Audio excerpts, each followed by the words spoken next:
Assalamualaikum warahmatullahi wabarakatuh. Perkenalkan, nama saya Usi Sulistiawati dengan nomor NIM 6120 1230 395 dari RA10 Manajemen semester 4. Di sini saya akan memenuhi tugas UTS dari Bapak Muhammad Teguh Setiadi selaku dosen MK Manajemen Koperasi dan UMKM. Baik, langsung saja di sini saya akan menjelaskan sedikit ringkasan dari apa yang sudah dipresentasikan oleh teman-teman mulai dari kelompok 1 sampai kelompok 6. Dan langsung saja, yang pertama ringkasan yang bisa saya ambil dari kelompok 1 tentang konsep dasar manajemen, yaitu manajemen adalah proses perencanaan, perorganisasian, pelaksanaan, dan pengendalian sumber daya untuk mencapai tujuan organisasi. Dalam bisnis, manajemen penting untuk meningkatkan efisiensi, terutama koperasi dan UMKM. Selanjutnya ada beberapa karakteristik manajemen. Yang pertama, universal. Yang kedua, berorientasi pada tujuan. Yang ketiga, proses berkelanjutan. Yang keempat, multidimensional. Yang kelima, kegiatan kelompok. Dan yang keenam, fungsi dinamis. Yang ketujuh, kekuatan tidak terwujud. Selanjutnya, ada juga unsur-unsur manajemen 7M+1. Yang pertama manusia, yang kedua material, yang ketiga mesin, yang keempat uang, yang kelima metode, yang keenam pasar, dan yang ketujuh waktu. Selanjutnya fungsi manajemen. Fungsi manajemen juga dibagi menjadi beberapa bagian. Yang pertama perencanaan, yang kedua perorganisasian, yang ketiga pelaksanaan, dan yang keempat pengendalian. Selanjutnya ada beberapa jenis manajemen. Yang pertama, manajemen produksi, manajemen pemasaran, manajemen keuangan, manajemen SDM, manajemen operasional, manajemen strategis, dan manajemen informasi. Berikut juga ada tingkatan manajemen. Yang pertama, tingkatan puncak. Yang kedua, tingkatan menengah. Dan yang ketiga, tingkatan manajemen operasional. Selanjutnya ada peranan manajemen. Yang pertama, interpersonal.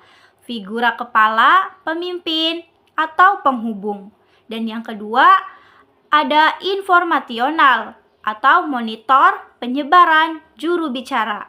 Dan yang ketiga, ada desisional atau entrepreneur, penanganan masalah, negosiator, pengalokasian sumber daya.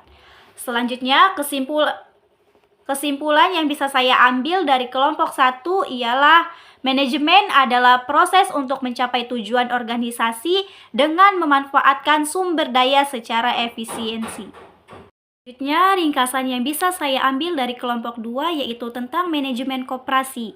Yang pertama, koperasi adalah organisasi ekonomi berbasis kebersamaan dan gotong royong, bertujuan meningkatkan kesejahteraan masyarakat. Dan yang kedua, sejarah diperkenalkan di Eropa oleh Robert Owen, di Indonesia pertama kali oleh R. Arya Wirya Atmaja 1896, lalu berkembang pesat pasca kemerdekaan. Yang ketiga, perkembangan di Indonesia diperkuat melalui Kongres Koperasi 1947 dan berbagai regulasi seperti Undang-Undang Nomor 25 Tahun 1992. Yang keempat, tantangan. Partisipasi rendah, keterbatasan modal, SDM terbatas, daya saing lemah, dan tekanan globalisasi. Yang kelima, peluangnya yaitu potensi ekonomi lokal, digitalisasi koperasi, didukung kebijakan pemerintah. Dan yang keenam, era digital. Koperasi mulai dimanfaatkan teknologi atau aplikasi e-commerce, sistem manajemen digital. Dan kesimpulan yang bisa saya ambil dari pemaparan dari kelompok 2 yaitu koperasi adalah gerakan ekonomi rakyat yang punya potensi besar jika dikelola secara modern dan inklusif. Berikut ringkasan yang saya ambil dari materi kelompok 3, yaitu tentang konsep dasar koperasi sebagai organisasi bisnis. Koperasi adalah badan usaha milik anggota yang bertujuan meningkatkan kesejahteraan bersama melalui prinsip gotong royong dan demokrasi ekonomi. Prinsip koperasi meliputi keanggotaan sukarela, pengelolaan demokratis, kemandirian, dan kerjasama antar koperasi. Selanjutnya, fungsi dan tujuan koperasi. Fungsi dan tujuan koperasi meningkatkan ekonomi anggota dan masyarakat, memperkuat ekonomi rakyat, dan membangun ekonomi nasional berbasis kekeluargaan. Selanjutnya ada beberapa jenis koperasi. Yang pertama jenis koperasi konsumen, yang kedua produsen, yang ketiga jasa, dan yang keempat simpan pinjam.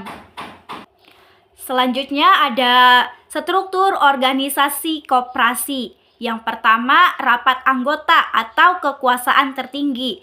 Yang kedua pengurus atau pengelola. Yang ketiga badan pengawas atau pengontrol. Jadi koperasi merupakan organisasi bisnis yang mengedepankan partisipasi aktif dan kesejahteraan bersama. Ringkasan materi yang saya ambil dari materi kelompok 4, yaitu tentang konsep dasar dan UMKM. UMKM atau usaha mikro kecil dan menengah adalah sektor penting dalam perekonomian Indonesia yang berbasis pada demokrasi ekonomi. Dasar hukum Undang-Undang Nomor 20 Tahun 2008 dan Undang-Undang Nomor 11 Tahun 2020 tujuannya meningkatkan kesejahteraan, kemandirian, dan daya saing usaha kecil.